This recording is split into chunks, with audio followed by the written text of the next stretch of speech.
What up, YouTube universe?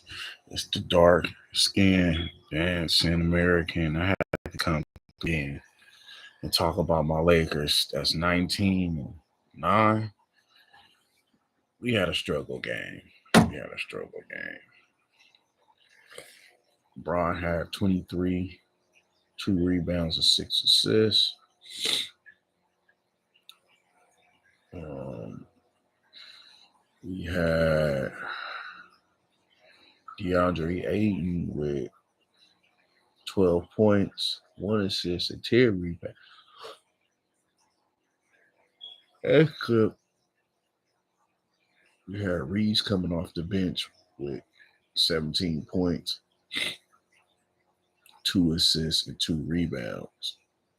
Okay, so this is what I want to say about it. All right, I speak about the players I think that I named should have had a better game. We wasn't in rhythm. I could tell when the game started. We played this lackadaisy type way. B Fist wasn't really that good. Uh, yeah, secure. First half of the game, we didn't even secure the ball right. It already looked like we was gonna lose the game in the beginning of the game. It already looked like it. So we was already in trouble. And one thing I know about sports, playing sports, and loving basketball in general, in the beginning of uh, the first quarter, it kind of tells how that second quarter is gonna be. Uh, he's already down like a nice deficit, right? Hold on. Let me get everything correct. Correct.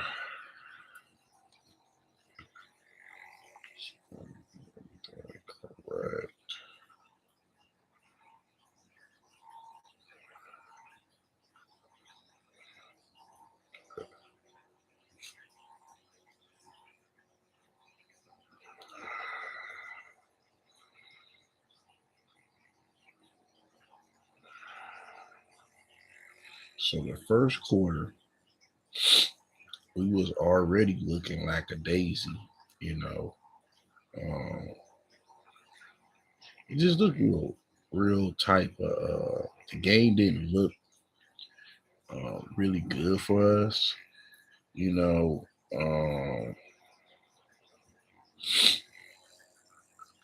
It just kind of looked like we was playing okay. We didn't play. I felt like we could have did better the first quarter, even though they was up by like what 2.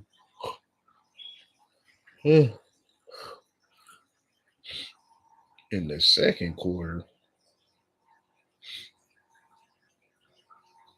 it just seemed like we just kept getting in, like we couldn't secure the ball. You know, we didn't get a lot of rebounds. And their star players start coming on. They start shooting in rhythm. They start passing the ball better, getting other players involved. And that second quarter is kind of where bad things happen to us because the league start going up. The league start going up. They start going up, and the more we had that first quarter stint, they kind of like kept the same rhythm that they did in the first quarter and the second quarter. So we was still playing like we was playing in the first quarter. They wasn't playing like that no more. Now they had a little bit of it. Phoenix was playing like that a little bit. I took notes. They played like that the first quarter, but that second quarter, they started playing ooh, very well, making shots, passing the ball, securing the ball. We was still playing like we was in the first quarter, half interested. So they went up about 10, 12 points, I believe, if I'm not mistaken. Okay.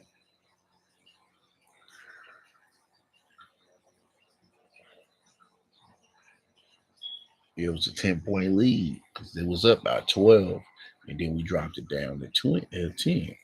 Okay, so we come back, and like I thought it would be, it was even worse the third quarter. Third quarter is where you really make your money because you want to get in striking distance. When you come back, when you come back in half, see, you never want to be down like too much in the third quarter because the third quarter ultimately helps you close the game out in the fourth. So the beginning of the third is some of the same stuff that we seen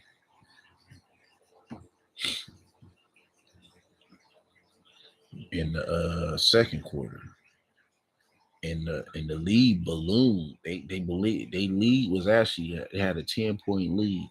In the third quarter, the lead balloon. When you don't stop the bleeding, it's like boxing. If you don't stop the bleeding, and a fighter knows that you're bleeding, and they can like pick on that spot, it's gonna be a long night. And that's exactly what Phoenix did to us. Phoenix realized we couldn't stop the bleeding from the first and the second. First was still playing lackadaisy just like we did in the first, all the way to the third. Couldn't stop the bleeding, and they just kept on pressuring us, shooting rhythm, shooting shots. The bleed went to 12 or 10 to 20. Right then and there was like, it ain't no bouncing back from this. I'm just keeping it real.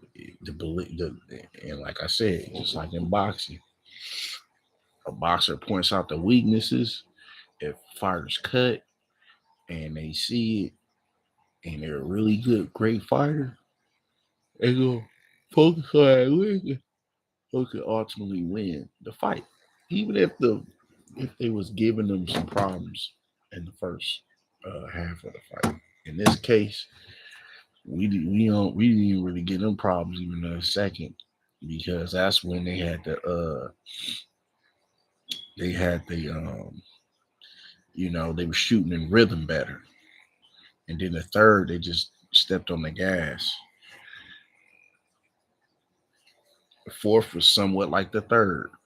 You know, they never looked back. They kept going,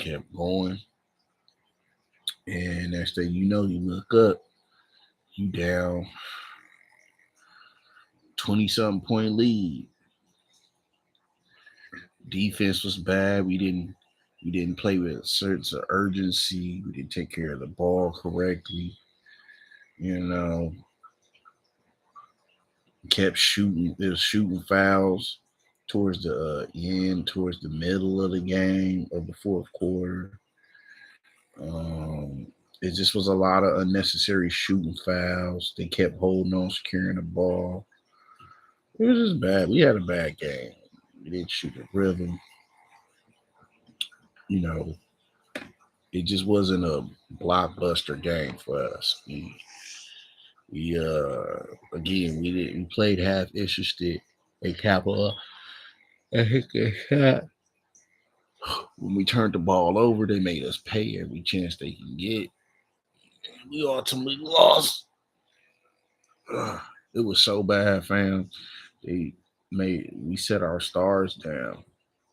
You know, when you play the bench, it's pretty bad. Now Reeves, I say this, Reeves was coming off the bench, but again, it didn't matter because it was already in lead. It was already a 20-point plus lead on us.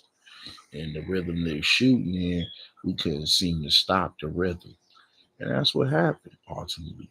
We wound up catching that L. We lost against Phoenix simply because we didn't play with cohesiveness and chemistry. And we didn't take care of the ball like we supposed to.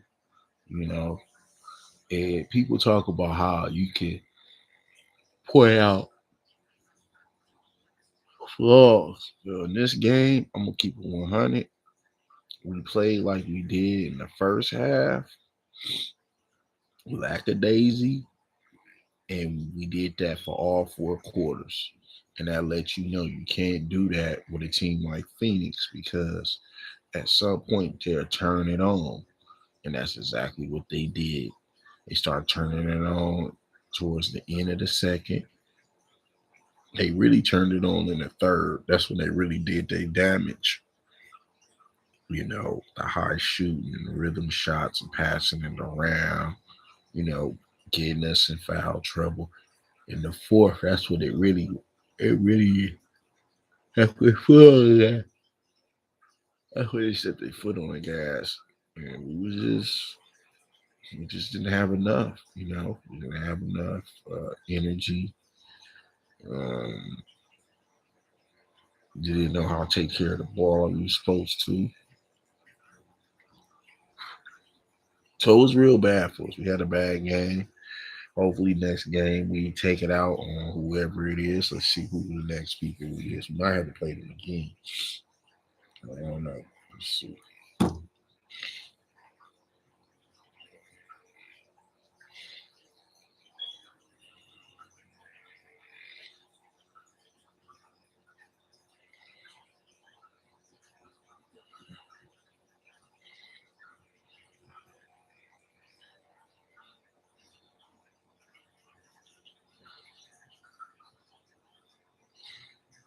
No, we playing tomorrow. We playing Houston.